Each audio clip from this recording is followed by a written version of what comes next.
ನಮಸ್ಕಾರ, ನೀವು ನೋಡ್ತಾ ಇದ್ದೀರಾ ಸುದ್ದಿ ಸಮಯ ನ್ಯೂಸ್ ಚಾನಲ್. ಇದು ಲೋಕಲ್ ಎಕ್ಸ್ಪ್ರೆಸ್. ನಾನು ಮಹರ್ದೊಡ್ಡ ಅಕುಳಿಗೆ ಮತ್ತೆ ಹೊಸ ಸುದ್ದಿಗಳನ್ನು ತೆಗೆದುಕೊಂಡು ನಾವು ನಿಮ್ಮ ಮುಂದೆ ಬರ್ತಾ ಇದ್ದೀವಿ. ಈ ದಿನದ ಪ್ರಮುಖ ಹೆಡ್ಲೈನ್ಸ್ಗಳನ್ನು ನೋಡ್ಕೊಂಡು ಬರೋಣ. ಹಣಕಾಸು ಸಂಸ್ಥೆಗಳು, ಭಾರತೀಯ ರಿಸರ್ವ್ ಬ್ಯಾಂಕ್ಗಳು ನಿಯಮಗಳನ್ನು ಚಾಚು ತಪ್ಪದೆ ಪಾಲಿಸಬೇಕು. ಜಿಲ್ಲಾಧಿಕಾರಿ ಶಿಲ್ಪಾ ಶರ್ಮಾ. ಬೇಸಿಗೆಯಲ್ಲಿ ಜಿಲ್ಲೆಯ 46 ಗ್ರಾಮಗಳಲ್ಲಿ ಕುಡಿಯುವ ನೀರಿನ ಸಮಸ್ಯೆ ಎದುರಾಗಬಹುದಾಗಿದ್ದು ಮುಂಜಾಗ್ರತಾ ಕ್ರಮಗಳನ್ನು ಕೈಗೊಳ್ಳಲಾಗಿದೆ. ಡಾಕ್ಟರ್ ಗಿರೀಶ್ ಬದೋಲೆ. ನಗರದ ಜಿಲ್ಲಾ ಪತ್ರಿಕಾ ಭವನದಲ್ಲಿ ಜರುಗಿದ ಸುದ್ದಿಗೋಷ್ಠಿ. ಫೆಬ್ರವರಿ 27ರಂದು ಸಂಜೀವಿನಿ ಜೀವರಕ್ಷಕ ಪ್ರಶಸ್ತಿ ಪ್ರದಾನ ಸಮಾರಂಭ. ರಂಗಸ್ವಾಮಿ ಇಂಗಳದಾಳ್. 15 ಜಿಲ್ಲೆಗಳಲ್ಲಿ ಏಕಕಾಲಕ್ಕೆ ಕಾರ್ಯಕ್ರಮ ಆಯೋಜನೆ. ಜಿಲ್ಲೆಯ 15 ವಿವಿಧ ಕ್ಷೇತ್ರದ ಸಾಧಕರಿಗೆ ಸಂಜೀವಿನಿ ಪ್ರಶಸ್ತಿ ನೀಡಲಾಗ್ತಾ ಇದೆ. ರತ್ನದೀಪ್ ಕಸ್ತೂರೆ. ನಗರದ ರಂಗಮಂದಿರದಲ್ಲಿ ಜರುಗಿದ ತ್ರಿಪದಿ ಬ್ರಹ್ಮ ಸರ್ವಜ್ಞ ಕವಿಗಳ ಜಯಂತಿ ಮಹೋತ್ಸವ. ಸಮಾಜವನ್ನು ತಿದ್ದುವ ಕಾರ್ಯ ಸರ್ವಜ್ಞ ಕವಿ ಮಾಡಿದ್ರು. ಈಶ್ವರ್ ರುಮ್ಮ. ಸರ್ವಜ್ಞರ ಆದರ್ಶ ಜೀವನದಲ್ಲಿ ಅಳವಡಿಸಿಕೊಳ್ಳೋಣ. ಶಿವಕುಮಾರ್ ಶೀಲ್ವಂತ್. ಬ್ರಹ್ಮಕುಮಾರಿ ಪಾವನಧಾಮ ಕೇಂದ್ರದ ವತಿಯಿಂದ ಶಾಂತಿಯುತವಾಗಿ ಜರುಗಿದ ಭವ್ಯ ಶೋಭಾಯಾತ್ರೆ. ಗಮನ ಸೆಳೆದ 12 ಜ್ಯೋತಿರ್ಲಿಂಗಗಳ ಮೆರವಣಿಗೆ. ಓಲ್ಡ್ ಸಿಟಿ ಸೇರಿದಂತೆ ನಗರದ ತುಂಬ ಜರುಗಿದ ಯಾತ್ರೆಯಲ್ಲಿ ಪಾಲ್ಗೊಂಡ ತಾಯಂದಿರು. ಇಂದಿನ ಒಂದಿಷ್ಟು ವಾರ್ತೆಗಳ ವಿವರಗಳನ್ನು ನೋಡ್ಕೊಂಡು ಬರೋಣ. ಜಿಲ್ಲೆಯಲ್ಲಿ ಕಾರ್ಯನಿರ್ವಹಿಸ್ತಾ ಇರುವಂಥ ಫೈನಾನ್ಸ್ಗಳು, ಲೇವಾದೇವಿ ವ್ಯಾಪಾರಸ್ಥರು, ಮೈಕ್ರೋ ಫೈನಾನ್ಸ್ ಹಣಕಾಸು ಸಂಸ್ಥೆಗಳು, ಭಾರತೀಯ ರಿಸರ್ವ್ ಬ್ಯಾಂಕ್ಗಳು ನೀಡುವಂತಹ ಮಾರ್ಗದರ್ಶನ ಮತ್ತು ನಿಯಮಗಳನ್ನು ಚಾಚು ತಪ್ಪದೆ ಪಾಲಿಸಬೇಕೆಂದು ಜಿಲ್ಲಾಧಿಕಾರಿ ಶಿಲ್ಪಾ ಶರ್ಮಾ ಹೇಳಿದರು. ಅವರು ಇಂದು ಜಿಲ್ಲಾಧಿಕಾರಿಗಳ ಒಂದು ಕಚೇರಿ ಸಭಾಂಗಣದಲ್ಲಿ ಕರೆದ ಪತ್ರಿಕಾಗೋಷ್ಠಿಯನ್ನು ಉದ್ದೇಶಿಸಿ ಮಾತನಾಡಿರುವಂತಹ ಅವರು, ಮೈಕ್ರೋ ಫೈನಾನ್ಸ್ಗಳು ಸಾಲ ಕೊಡುವಂತಹ ಒಂದು ಮಾನ್ಯ ಸಾಲಗಾರರ ಕುಟುಂಬದ ಆದಾಯ ಸೇರಿದಂತೆ ಒಂದು ಮತ್ತಿತರ ಒಂದು ಪೂರ್ವ ಪರಿಗಳನ್ನು ಪರಿಶೀಲನೆಯನ್ನು ಮಾಡಿ ಅವರ ಒಂದು ಆದಾಯವನ್ನು ಏನಂತಾರೆ 50ರಷ್ಟು ಮಾತ್ರ ಒಂದು ಸಾಲ ನೀಡಬೇಕು. ಆದರೆ ಅವರು ಸಾಲ ತೆಗೆದುಕೊಳ್ಳುವಂಥ ಒಂದು ಸಾಮರ್ಥ್ಯ ನೋಡದೆ ಸಾಲವನ್ನು ನೀಡಿರುವಂಥ ಬಗ್ಗೆ ಕಂಡು ಬರ್ತಾ ಇದೆ. ಇವುಗಳಿಗೆ ಅವಕಾಶವನ್ನು ನಾವು ನೀಡಬಾರ್ದು. ಸಾಲ ನೀಡುವಂಥವರು ಹಾಗೂ ತೆಗೆದುಕೊಳ್ತಕ್ಕಂಥವರು ಇಬ್ಬರೂ ಸಹ ಆರ್ಥಿಕ ಶಿಸ್ತನ್ನು ಪಾಲಿಸಬೇಕು ಎನ್ನುವಂಥ ಮಾತನ್ನು ಶಿಲ್ಪಾ ಶರ್ಮಾ ಅವರು ಹೇಳಿದರು. ಜಿಲ್ಲೆಯಲ್ಲಿ ಸುಮಾರು 1,193 ಕೋಟಿ ಸಾಲ, 1.79 ಸಾವಿರ ಜನರಿಗೆ ಸಾಲ ವಿತರಣೆ ಮಾಡಲಾಗಿದೆ. ಸಾಲ ವಸೂಲತಿಗಾಗಿ ಫೈನಾನ್ಸ್ ಕಂಪನಿಗಳು ಬೆಳಗ್ಗೆ 9ಕ್ಕೂ ಮುನ್ನ ಸಂಜೆ 5ರ ನಂತರ ಸಾಲಗಾರರ ಮನೆಗೆ ಹೋಗಬಾರದು ಹಾಗೂ ಯಾವುದೇ ರೀತಿಯ ದೌರ್ಜನ್ಯಗಳನ್ನು ನಡೆಸಬಾರದು. ಒಂದೊಮ್ಮೆ ಉಲ್ಲಂಘಿಸಿದಲ್ಲಿ ಅಂತವರ ಮೇಲೆ ಕಾನೂನಿನ ಅಡಿಯಲ್ಲಿ ಕ್ರಮ ಕೈಗೊಳ್ಳಲಾಗುವುದೆಂದು ಶರ್ಮಾ ಹೇಳಿದರು. ಜಿಲ್ಲಾ ಪಂಚಾಯತ್ ಮುಖ್ಯ ಕಾರ್ಯನಿರ್ವಾಹಕ ಅಧಿಕಾರಿ ಡಾಕ್ಟರ್ ಗಿರೀಶ್ ಬದೋಲೆ ಮಾತನಾಡಿ, ಮುಂಬರುವ ಬೇಸಿಗೆಯಲ್ಲಿ ಜಿಲ್ಲೆಯ 46 ಗ್ರಾಮಗಳಲ್ಲಿ ಕುಡಿಯುವ ನೀರಿನ ಸಮಸ್ಯೆ ಎದುರಾಗಬಹುದಾಗಿದ್ದು ಮುಂಜಾಗ್ರತಾ ಕ್ರಮಗಳನ್ನು ಕೈಗೊಳ್ಳಲಾಗಿದೆ ಎನ್ನುವಂಥ ಮಾತನ್ನು ಹೇಳಿದರು. ಆಮೇಲೆ SSLC ಪರೀಕ್ಷೆಗಳು ಮಾರ್ಚ್ 21ರಿಂದ ಏಪ್ರಿಲ್ 4ರವರೆಗೆ ಜರುಗಲಿದ್ದು ಪಾರದರ್ಶಕ ಪರೀಕ್ಷೆ ನಡೆಸಲು ಎಲ್ಲ ಕೇಂದ್ರಗಳಲ್ಲಿ CCTV ವ್ಯವಸ್ಥೆ ಮಾಡಲಾಗಿದ್ದು ವೆಬ್ ಕಾಸ್ಟಿಂಗ್ ಸಹ ನಡೆಯಲಿದೆ. ಕಳೆದ ವರ್ಷ 62% ಫಲಿತಾಂಶ ಹಾಗೂ 30ನೇ ರ್ಯಾಂಕ್ ಬಂದಿತ್ತು. ಈ ಬಾರಿ ಫಲಿತಾಂಶ ಹಾಗೂ ರ್ಯಾಂಕ್ ಹೆಚ್ಚಳಕ್ಕೆ ಅಗತ್ಯ ಕ್ರಮ ಕೈಗೊಳ್ಳಲಾಗಿದೆ. 20 ಅಂಶಗಳ ಎಲ್ಲ ಕಾರ್ಯಕ್ರಮಗಳನ್ನು ಯಶಸ್ವಿಯಾಗಿ ಹಮ್ಮಿಕೊಳ್ಳಲಾಗಿದ್ದು ವಿದ್ಯಾರ್ಥಿಗಳಿಗೆ ಸದುಪಯೋಗವಾಗಿದೆ ಎಂದು ಹೇಳಿದರು. ಈ ಪತ್ರಿಕಾಗೋಷ್ಠಿಯಲ್ಲಿ ಹೆಚ್ಚುವರಿ ಪೊಲೀಸ್ ವರಿಷ್ಠಾಧಿಕಾರಿಗಳಾಗಿರುವಂಥ ಚಂದ್ರಕಾಂತ್ ಪೂಜಾರ್, ಬೀದರ್ ನಗರಾಭಿವೃದ್ಧಿ ಕೋಶದ ಮೋತಿಲಾಲ್ ಲಮಾಣಿ, ಸಹಕಾರ ಸಂಘಗಳ ಉಪನಿಬಂಧಕರಾದ ಮಂಜುಳಾ ಸೇರಿದಂತೆ ಇತರರು ಉಪಸ್ಥಿತರಿದ್ದರು. ಯಾವುದು ಮೈಕ್ರೋ ಫೈನಾನ್ಸ್ ಇನ್ಸ್ಟಿಟ್ಯೂಷನ್ಸ್ ರಿಜಿಸ್ಟ್ರೇಷನ್ ಅಥಾರಿಟಿದು ಪರ್ಮಿಷನ್ ಅಲ್ಲದೆ, DCದು ಪರ್ಮಿಷನ್ ಅಲ್ಲದೆ ಯಾವುದು ಗ್ರ್ಯಾಂಟ್ನು ಮಾಡಬಾರ್ದು ಮತ್ತು ರಿಕವರಿ ಕೂಡ ಮಾಡಬಾರ್ದು. ಇದು ನಾವು 1 ವರ್ಷಕ್ಕೆ ರಿಜಿಸ್ಟ್ರೇಷನ್ ಮಾಡ್ತೀವಿ. ಅವ್ರದ್ದು ಜವಾಬ್ದಾರಿ ಇದೆ. 1 ವರ್ಷ ಯಾವಾಗ ಮುಗಿಯುತ್ತೆ ಅದಕ್ಕಿಂತ 2 ತಿಂಗಳ ಮುಂಚೆನೇ ಅವರು ರಿಜಿಸ್ಟ್ರೇಷನ್ಗೆ ಅಪ್ಲೈ ಮಾಡಬೇಕಾಗುತ್ತೆ. ಈಗ ಮತ್ತು ಕೋರ್ಸಿವ್ ಆ್ಯಕ್ಷನ್ ಅವರು ಏನು ಹೋಗ್ತಾರೆ, ಮನೆಗೆ ಹೋಗ್ತಾರೆ, ಅದ್ರ ಸಂಬಂಧಪಟ್ಟಂಥ ಒಂದು ಮೇಲಿದೆ. ಯಾರು ಫೋರ್ಸ್ಫುಲಿ ಆಗಿ ರಿಕವರಿ ಮಾಡಬಾರದು. ಪೊಲೀಸ್ ಸಿಒಮೋಟೋ ಕೂಡ ಆ್ಯಕ್ಷನ್ ಅದರ ಸಂಬಂಧಪಟ್ಟಂಥ ತೊಗೊಳ್ತಾರೆ. ಏನೋ ಒಂದು ಕಂಪ್ಲೇಂಟ್ ಬಂದ್ರೂ ಆ್ಯಕ್ಷನ್ ತೊಗೊಳ್ತಾರೆ. ರಿಕವರಿ ಹೋಗೋಕ್ಕೆ ಕೂಡ ಟೈಮ್ ಇರ್ತದೆ. ಬೆಳಗ್ಗೆಯಿಂದ ಸಾಯಂಕಾಲ ಸನ್ಸೆಟ್ ನಂತರ ಯಾರು ಅಲ್ಲಿ ಮನೆಗೆ ಹೋಗಬಾರ್ದು. ಅದು ನಾವು ಸ್ಟ್ರಿಕ್ಟಾಗಿ ಡೈರೆಕ್ಷನ್ಸ್ ಕೂಡ ಅವರಿಗೂ ಕೊಡೋಕ್ಕೆ ವಹಿಸ್ತೀವಿ.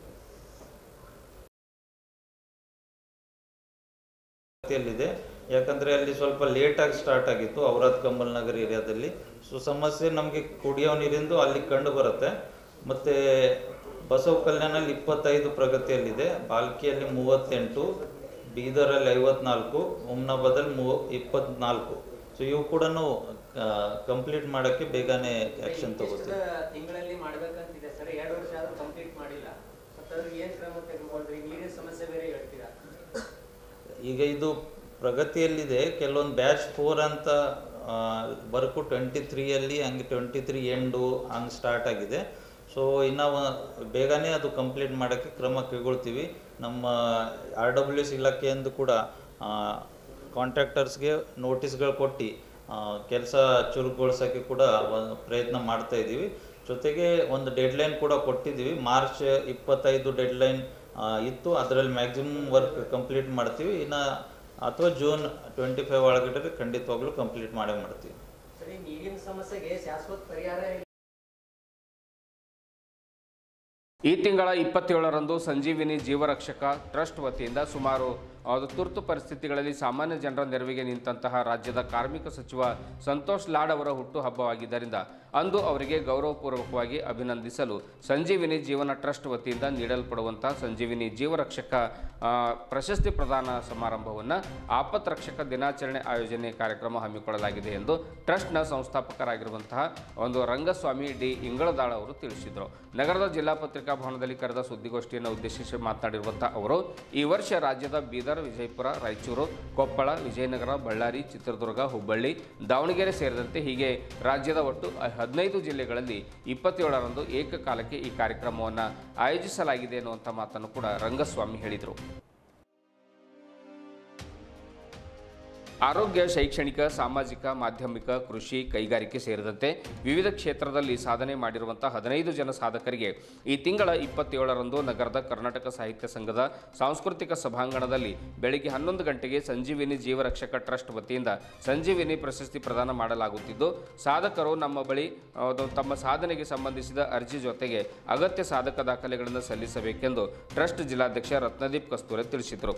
ಸಂಜೀವಿನಿ ಜೀವರಕ್ಷಕ ಟ್ರಸ್ಟ್ ರಾಜ್ಯ ಸಂಘಟನಾ ಕಾರ್ಯದರ್ಶಿ ಶಶಿಧರ್ ಸಿ ಭತ್ತಯ್ಯನಹಟ್ಟಿ, ಟ್ರಸ್ಟ್ ಪ್ರಮುಖರಾಗಿರುವಂಥ ಜಾನ್ಸನ್ ಘೋಡೆ, ಸಚಿನ್ ಗಿರಿ, ಸುನೀಲ್ ಮಿತ್ರ, ಆಮೇಲೆ ಆನಂದ್ ಕಾಂಬ್ಳೆ, ಪ್ರಕಾಶ್ ಕಾಂಬ್ಳೆ, ಉತ್ತಮ್ ಗಾಯಕ್ವಾಡ್ ಹಾಗೂ ಇತರರು ಸುದ್ದಿಗೋಷ್ಠಿಯಲ್ಲಿದ್ದರು.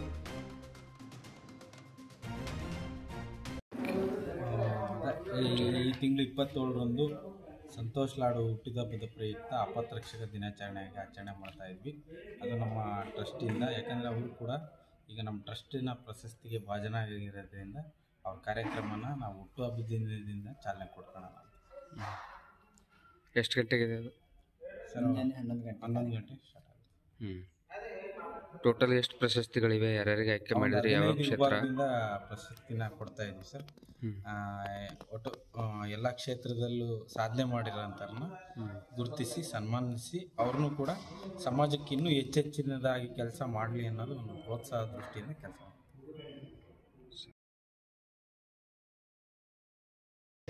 ಈ ವರ್ಷ ಅವರಿಗೆ ಆಪತ್ ರಕ್ಷಕ ಅಂಥೇಳಿ ಒಂದು ಬಿರುದನ್ನು ಕೊಟ್ಟು ಸಂಜೀವಿನಿ ರತ್ನ ಪ್ರಶಸ್ತಿಗೆ ಆಯ್ಕೆ ಮಾಡಿದ್ದರಿಂದ ಜಿಲ್ಲಾ ಮಟ್ಟದಲ್ಲಿ ರಾಜ್ಯದ 15 ಜಿಲ್ಲೆಗಳಲ್ಲಿ ದಿನಾಂಕ 27ರಂದು ಆಯಾ ಜಿಲ್ಲೆಯಲ್ಲಿ ಕೂಡ ನಿಸ್ವಾರ್ಥವಾಗಿ ಸಮಾಜದ ಹಿತಕ್ಕಾಗಿ ಕೆಲಸವನ್ನು ಮಾಡ್ತಕ್ಕಂಥವರಿಗೆ ಗುರುತಿಸಿ ಅವರು ಕೂಡ ಸಮಾಜಕ್ಕೆ ಇನ್ನೂ ಎಲ್ಲರಿಗೆ ಪ್ರೇರಣೆ ಆಗಬೇಕು ಮತ್ತು ಅವರ ಸೇವೆಯನ್ನು ಪರಿಗಣಿಸಿ ಅವರಿಗೆ ಪ್ರೋತ್ಸಾಹ ಆಗಬೇಕಂತಕ್ಕಂಥ ನಿಟ್ಟಿನಲ್ಲಿ ಅವರಿಗೆ ಸಂಜೀವಿನಿ ರತ್ನ ಪ್ರಶಸ್ತಿ ಪ್ರದಾನ ಮಾಡೋದ್ರ ಜೊತೆಗೆ ಅವರಿಗೆ ಪ್ರೋತ್ಸಾಹವನ್ನು ಮಾಡಲಿಕ್ಕೆ ಒಂದು ಕಾರ್ಯಕ್ರಮ ಮಾಡ್ತಾಯಿದ್ರಿ.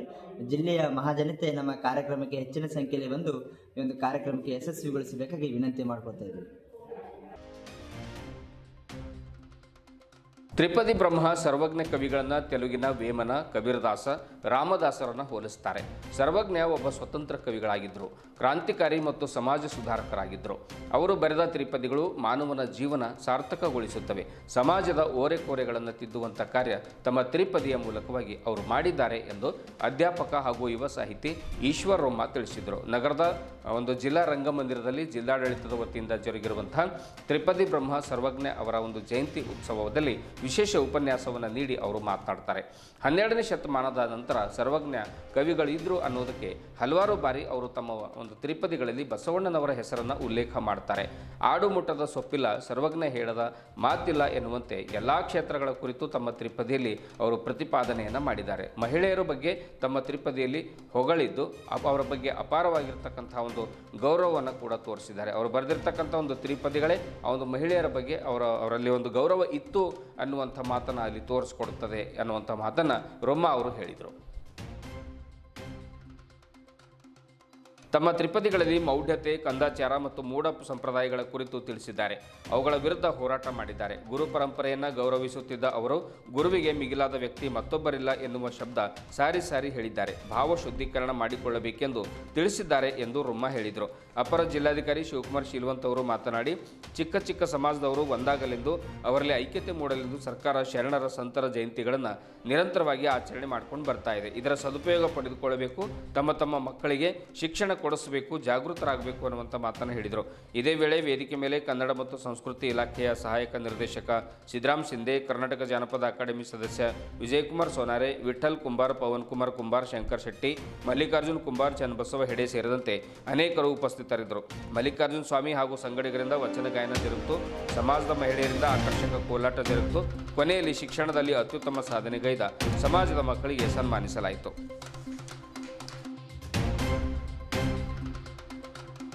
ತಾಳಲು ಸಾಧ್ಯ ಇದೆ ಅನ್ನುವಂತಹ ಮಾತನ್ನ ಸರ್ವಜ್ಞ ಹೇಳ್ತಾರೆ. ಅದಕ್ಕೆ ಪೃಥ್ವಿಯಲ್ಲಿ ಸರ್ವಶ್ರೇಷ್ಠತೆಯ ಒಂದು ವಿಚಾರಗಳನ್ನ ಬಂದಾಗ ಹೆಣ್ಣನ ಅಗ್ರಣ್ಯ ಸ್ಥಾನದಲ್ಲಿ ಕೂಡಿಸಿರ್ತಕ್ಕಂಥದ್ದು ಭಾರತೀಯ ಪರಂಪರೆ ಅನ್ನುವಂಥದ್ದನ್ನು ಕೂಡ ನಾವು ನೆನ್ಪಿಟ್ಕೊಳ್ಬೇಕಾಗತ್ತ. ಸ್ತ್ರೀಯನ್ನ ಯಾವತ್ತೂ ಕೂಡ ಭಾರತೀಯರು ತಾಯಿಯ ಸ್ಥಾನದಲ್ಲಿ ಇಟ್ಟು ಪೂಜಿಸುವಂತಹ ಭಾವವನ್ನು ಹೊಂದಿರತಕ್ಕಂಥದ್ದು ಅನ್ನೋದು ಸರ್ವಜ್ಞನ ತ್ರಿಪದಿಗಳಲ್ಲಿಯೂ ಕೂಡ ಉಲ್ಲೇಖವಾಗಿತ್ತು ಅನ್ನುವಂಥದ್ದನ್ನು ನಾವಿಲ್ಲಿ ನೋಡಬಹುದಾಗಿದೆ. ಇನ್ನು ಸರ್ವಜ್ಞರ ವಿಚಾರಗಳಿಗೆ ಬಂದಾಗ ಸರ್ವಜ್ಞ ಮೌಢ್ಯತೆಯನ್ನ ತಿರಸ್ಕರಿಸ್ತಾ ಇದ್ರು. ಸರ್ವಜ್ಞ ಈ ಪೂಜೆ ಪುನಸ್ಕಾರ ಈ ಪದ್ಧತಿಗಳನ್ನ ತಿರಸ್ಕಾರ ಮಾಡ್ತಾ ಇದ್ರು ಅನ್ನುವಂತಹದ್ದು ಕೂಡ ವಾದಗಳಿದೆ. ಆ ವಾದಗಳ ಮಧ್ಯದಲ್ಲಿ ಕೂಡ ಸರ್ವಜ್ಞ ಶಿವನ ಬಗ್ಗೆ ತನ್ನದಾಗಿರ್ತಕ್ಕಂಥ ವಿಚಾರವನ್ನ ಈ ರೀತಿಯಲ್ಲಿ ಹೇಳ್ತಾರೆ ನೋಡಿ.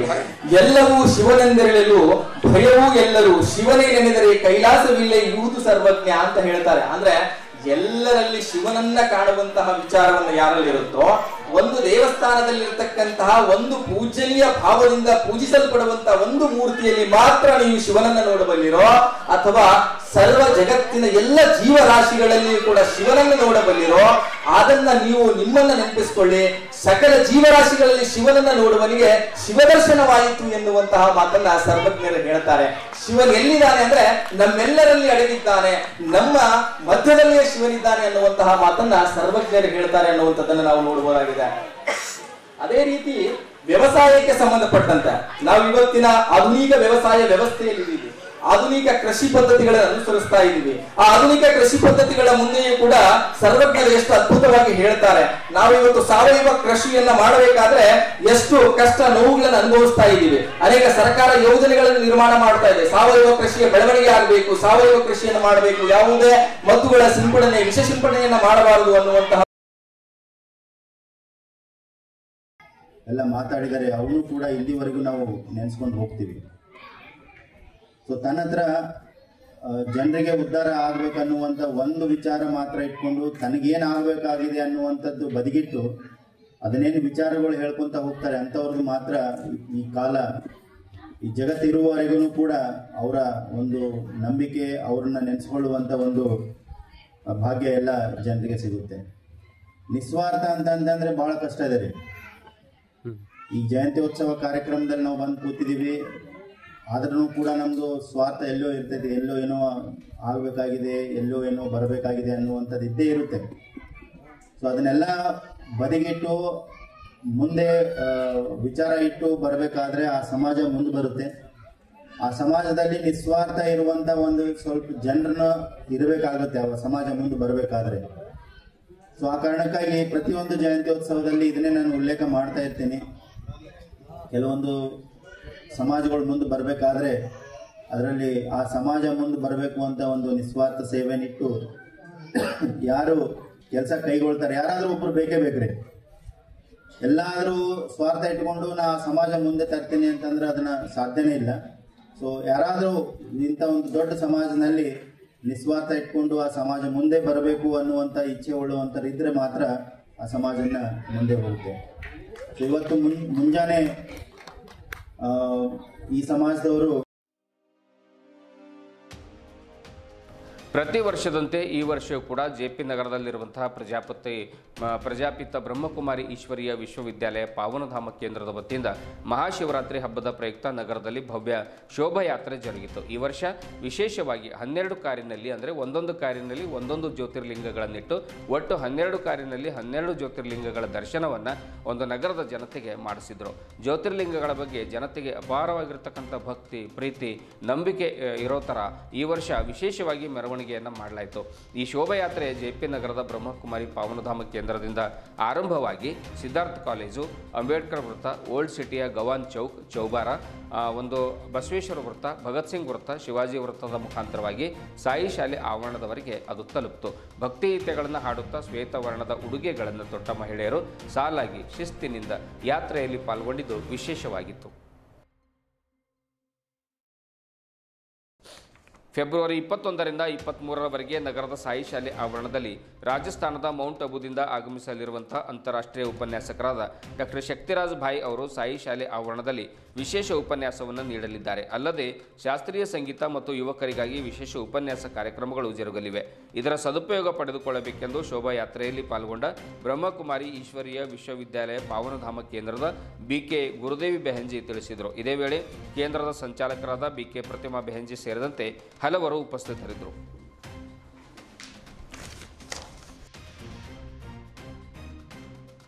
ಪ್ರತಿದಿ ಸಂಗೀತ ಸಂಜೆ ಕಾರ್ಯಕ್ರಮ ಸಾಯಂಕಾಲ 5 ಗಂಟೆಯಿಂದ ಖ್ಯಾತ ಶಾಸ್ತ್ರೀಯ ಸಂಗೀತಗಾರರಾದಂತಹ ಓಂಕಾರ ಅಣ್ಣನವರು ನಾಸಿಕ್ ಇವರಿಂದ. ವಿಶೇಷ ಆಕರ್ಷಣೆ ಸಂಜೆ 4 ಗಂಟೆಯಿಂದ ಸಹಸ್ರಲಿಂಗ ದರ್ಶನ ಹಾಗೂ ಸಾಂಸ್ಕೃತಿಕ ಕಾರ್ಯಕ್ರಮ. ಓಂ ಶಾಂತಿ. ಪ್ರಜಾಪಿತ ಬ್ರಹ್ಮಕುಮಾರಿ ಈಶ್ವರೀಯ ವಿಶ್ವವಿದ್ಯಾಲಯದ ವತಿಯಿಂದ 89ನೇ ಮಹಾಶಿವರಾತ್ರಿಯ ನಿಮಿತ್ತ ವಿಶೇಷವಾಗಿ ಇವತ್ತು ಕಾರ್ಯಕ್ರಮವನ್ನು ಆಯೋಜಿಸಲಾಗಿದೆ. 12 ಜ್ಯೋತಿರ್ಲಿಂಗಗಳ ಶೋಭಾಯಾತ್ರೆಯನ್ನು ಇಡೀ ಬೀದರ್ ಪಟ್ಟಣದಲ್ಲಿ ಹಮ್ಮಿಕೊಳ್ಳಲಾಗಿದೆ. ಇದರ ನಿಮಿತ್ತ 21, 22, 23ನೇ ಸಾಯಂಕಾಲ doctor Shaktiraj Bhai international motivational speaker ಅವರ ಉಪನ್ಯಾಸವನ್ನು ನೀಡಲಾಗಿದೆ. ಅದಕ್ಕೋಸ್ಕರ ಬೀದರ್ ನಿವಾಸಿಗಳು ಇವತ್ತಿನ ಶೋಭಾಯಾತ್ರೆಯಲ್ಲಿ ಪಾಲ್ಗೊಂಡು ನಂತರ 3 ದಿನದ ಉಪನ್ಯಾಸ ಕಾರ್ಯಕ್ರಮದಲ್ಲಿ ತಮ್ಮೆಲ್ಲರಿಗೂ ಹಾರ್ದಿಕ ಸ್ವಾಗತವನ್ನು ಕೋರ್ತೇವೆ. ತಮಗೆಲ್ಲರಿಗೂ ಸ್ವಾಗತ, ಸುಸ್ವಾಗತ. ಓಂ ಶಾಂತಿ. ಇದುವರೆಗೂ ಸುದ್ದಿ ಕೊಟ್ಟಿರುವ ನಾನು ಮಹಾರುದ್ರ ಡಾಕುಳಿಗೆ ಮತ್ತೆ ಮುಂದಿನ ವಾರ್ತೆಗಳೊಂದಿಗೆ ಭೇಟಿಯಾಗೋಣ. ವಂದನೆಗಳು.